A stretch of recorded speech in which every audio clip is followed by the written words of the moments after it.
For further analysis, we're joined by Antony Loewenstein. He is an independent journalist, author of Palestine Laboratory, and was based in occupied East Jerusalem between 2016 and 2020. Antony, hello, thank you for your time. So as we just heard in Christina's report, she laid out quite well, there's a growing number of suicides among Israeli soldiers.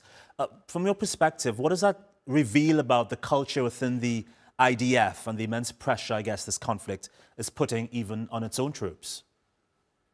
Like, on the one hand, there's a major crisis in the IDF. What I mean by that is not just the suicides, which obviously are increasing, which is not dissimilar, I might add, to a very long war in Iraq and Afghanistan for the US. Over the years, a lot of American soldiers questioned the morale and what they're actually doing in those two countries, and they realized that the war was futile.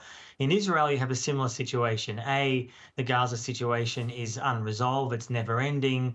It's a genocide without end. And so on the one hand, you have a lot of soldiers who are disillusioned. There's not enough support for IDF soldiers, but more broadly, let's put that under some context.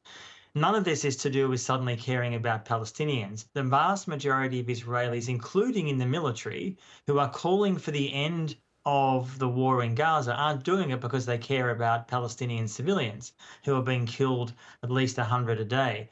They're realizing, as many of us have said for nearly 2 years, that this war essentially is all about Netanyahu and his political coalition. That's all. So after 22 months plus, there are still Hamas fighters, there's still a conflict going on. It's now an insurgency, really. And the roughly 20 or so surviving Israeli hostages inside Gaza, the lives of them is clearly expendable, because if they go into Gaza City fully, there's a good chance those hostages will not survive. Antony, in your book, The Palestine Laboratory, you highlight how Israel exports its military model to the world. I wonder if you see the psychological toll on its own soldiers as part of the hidden costs of this system. Well, the short answer is yes. And I mean, I've spoken to a number of Israeli soldiers over the year, long before October 7, but certainly since, who are those who are opposed to the war, even those, in fact, some who supported it initially after October 7. And when Israel exports technology, surveillance and weapons, and I might add that industry is thriving. Just a few weeks ago, Israel announced a massive multi-billion-dollar deal with Serbia. There are contracts being announced all the time. So the laboratory itself has proven itself, in inverted commas, in Gaza, where the exports of Israeli weapons has never been higher. However, the human toll on Israeli soldiers is a given.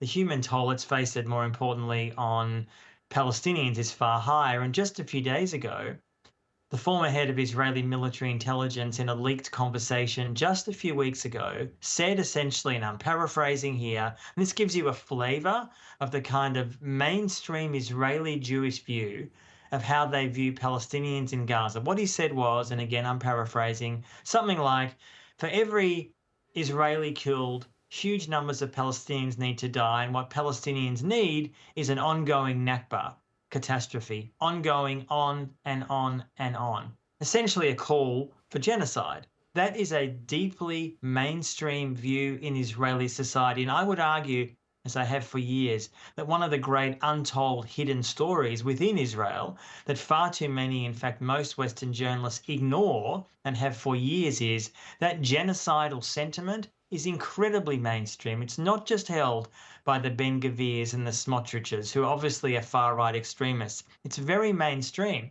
So when many Israeli soldiers now are committing suicide, are expressing, often to some Israeli media, particularly Haaretz, the left-wing newspaper there, that they are traumatized and angry and upset with what they're doing, the only way this is going to stop globally is accountability, trials. That's it. It's the only way. And I think a lot of Israeli soldiers are realizing now that they may well be prosecuted in years to come for the crimes that they've committed in Gaza. Interesting. This issue of soldier suicides doesn't get a lot of mainstream coverage across Israel. I wonder if you think it's because of maybe it's a threat to national morale, I guess. Yeah. It is in a way. And in fact, it's interesting that there's growing numbers of reserves who simply are refusing to show up within Israel. I'm not talking about the 18-year-olds who simply refuse to serve because they're utterly opposed to the occupation and the genocide. They're people I deeply admire. Sadly, there's too few of those. I'm talking about the hundreds and hundreds of reservists who have fought in Gaza and I suspect have committed numerous war crimes. They're refusing to show up because they see the complete futility of what Netanyahu and his cronies are trying to do in Gaza. The idea of fully occupying Gaza indefinitely, which frankly has always been the Israeli plan, is guaranteed to be akin to Vietnam, where you have overwhelming Israeli military force, but you have an insurgency. And Israel, like the US was in Vietnam, Iraq, and Afghanistan, are utterly vulnerable to that, let alone the moral cost, the ethical cost. You cannot occupy another people indefinitely, forever, as Israel has realized in the West Bank and Gaza, without collapsing your society morally. And that, sadly and tragically, is where Israeli society has developed over the last years, long before October 7, but certainly since.